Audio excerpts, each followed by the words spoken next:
দেশে দেশে সরকারগুলোর জন্য বিদেশি ঋণ নেয়ার ঘটনা অতি স্বাভাবিক। খোদ আমেরিকা যুক্তরাষ্ট্রের বিদেশি ঋণ আছে প্রায় ৩৭ ট্রিলিয়ন ডলার। যুক্তরাষ্ট্র শুধু বিদেশি সরকারগুলোর কাছে ঋণ নিয়েছে ৯ ট্রিলিয়ন ডলারের বেশি। তবে বিদেশি ঋণ তখনই স্বাভাবিক হয় যখন তা পরিশোধের ক্ষমতা থাকে দেশের। বাংলাদেশের ইতিহাসে বৈদেশিক ঋণের পরিমাণ নতুন রেকর্ড গড়েছে। চলতি বছরের জুন শেষে দেশের মোট বৈদেশিক ঋণ দাঁড়িয়েছে ১১২ বিলিয়ন মার্কিন ডলারে, অর্থাৎ প্রায় ১১,২০০ কোটি ডলার। প্রতি ডলার ১২২ টাকা ধরে এই অর্থের পরিমাণ দাঁড়ায় প্রায় ১৪ লাখ কোটি টাকা। এখন প্রশ্ন হলো, এই ১১২ বিলিয়ন ডলার কে ঋণ নিয়েছে? বর্তমান অন্তর্বর্তীকালীন সরকারের এক বছরে এই ঋণ কত বেড়েছে তাও দেখা দরকার।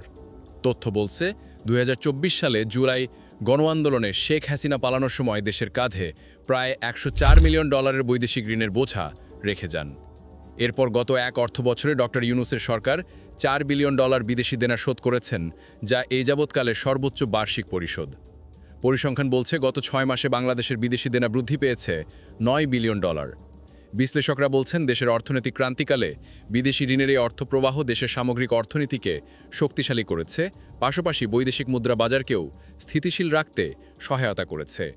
ফলে ডলারের বিনিময় হার তুলনামূলকভাবে স্থির রয়েছে।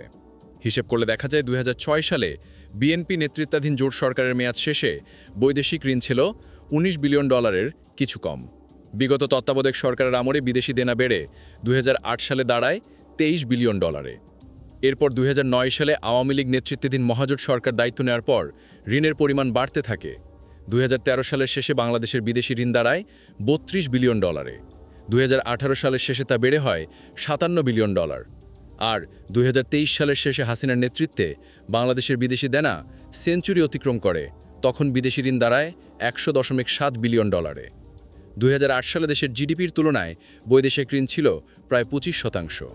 ২০২৩-২৪ অর্থবছরে বাংলাদেশের জিডিপি হয়েছে ৪৫০ মিলিয়ন ডলার। সেই হিসেবে বাংলাদেশের জিডিপির প্রায় ২৪% বৈদেশিক দেনা রয়েছে। এদিকে বিগত এক বছরে বিদেশি ঋণ বিশ্লেষণ করে বিশ্বব্যাংকের ঢাকা কার্যালয়ের সাবেক অর্থনীতিবিদ ডক্টর জাহিদ হোসেন গণমাধ্যমে বলেন, বিভিন্ন সংস্থা থেকে ঋণ এসেছে, যেমন IMF থেকেই ১.৩ মিলিয়ন ডলার পাওয়া গেছে। এছাড়া বাজেট সহায়তার জন্য বিশ্বব্যাংক, ADB ও AIIB থেকে প্রায় ৩ বিলিয়ন ডলার এসেছে। এই অর্থগুলো সরকারের বৈদেশিক ঋণে যুক্ত হয়েছে।